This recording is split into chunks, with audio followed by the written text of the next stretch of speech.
जब कुछ समझ ना पाओ तो प्रभु को सौंप दो। नमस्कार दोस्तों, आपके सामने प्रस्तुत है एक और प्रेरणादायक कहानी। रमेश एक साधारण मध्यम वर्गीय इंसान था जो मुंबई की भागदौड़ भरी जिंदगी में खुद को संभालने की कोशिश कर रहा था। एक मल्टीनेशनल कंपनी में नौकरी करता था, लेकिन हाल ही में मंदी के कारण उसकी नौकरी पर संकट के बादल मंडरा रहे थे। उसकी पत्नी सुनीता और 7 साल की बेटी आर्या की सारी जिम्मेदारी उसी के कंधों पर थी। हर सुबह ऑफिस के लिए निकलते हुए रमेश के मन में यही डर रहता कि आज कहीं उसे नौकरी से न निकाल दिया जाए। घर की ईएमआई, बेटी की स्कूल फीस, बढ़ती महंगाई, सब कुछ उसे भीतर ही भीतर तोड़ रहा था। एक दिन जब रमेश ऑफिस पहुंचा तो उसे अचानक बुलाया गया। एचआर ने कहा, कंपनी लागत में कटौती कर रही है और हमें कुछ कर्मचारियों को हटाना पड़ रहा है। हम आपकी सेवाओं के लिए आभारी हैं, लेकिन आज के बाद आपको काम पर आने की जरूरत नहीं। ये सुनते ही रमेश के पैरों तले जमीन खिसक गई। वह निराशा और गुस्से में घर पहुंचा।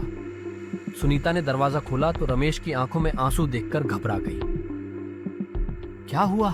उसने चिंता से पूछा। नौकरी चली गई, रमेश ने धीमी आवाज में कहा। सुनीता कुछ पल चुप रही, फिर बोली, कोई बात नहीं, हम मिलकर रास्ता निकाल लेंगे। जब कुछ समझ ना आए तो प्रभु को सौंप देना चाहिए। रमेश को यह बात बेकार की तसल्ली लगी, लेकिन उसने कुछ नहीं कहा।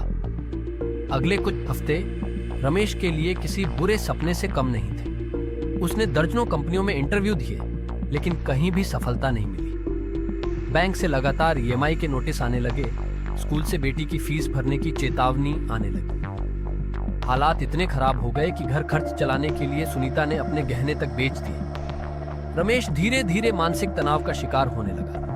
उसे लगने लगा कि उसकी मेहनत और कोशिशें बेकार जा रही हैं। वह देर रात तक जागता, अपने हालात पर सोचता और खुद को कोसता। एक दिन जब हालात और बिगड़ गए तो रमेश हताश होकर घर से निकल पड़ा। चलते चलते वह एक मंदिर पहुंच गया।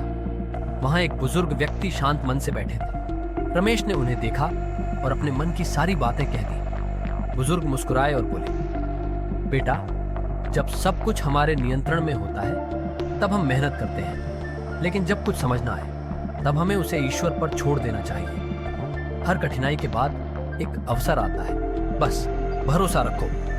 रमेश को उनकी बात अजीब तो लगी, लेकिन वह घर लौट आया। अगले ही दिन रमेश के एक पुराने दोस्त का फोन आया। उसने रमेश को अपने स्टार्टअप में काम करने का प्रस्ताव दिया। सैलरी कम थी, लेकिन रमेश ने तुरंत हाँ कर दी। धीरे धीरे उसने मेहनत से कंपनी में अपनी जगह बना ली। कुछ महीनों बाद वही स्टार्टअप सफल हो गया और रमेश को एक बड़ा प्रमोशन मिला। अब वह पहले से भी बेहतर स्थिति में था।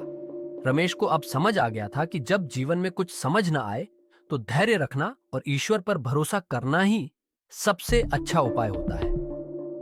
संघर्ष तो हर किसी की जिंदगी में आते हैं, लेकिन उनसे घबराने की बजाय विश्वास के साथ आगे बढ़ना ही सफलता की कुंजी है। दोस्तों, आपको यह कहानी कैसी लगी? अगर आपको यह कहानी पसंद आई तो चैनल को सब्सक्राइब कर लीजिए।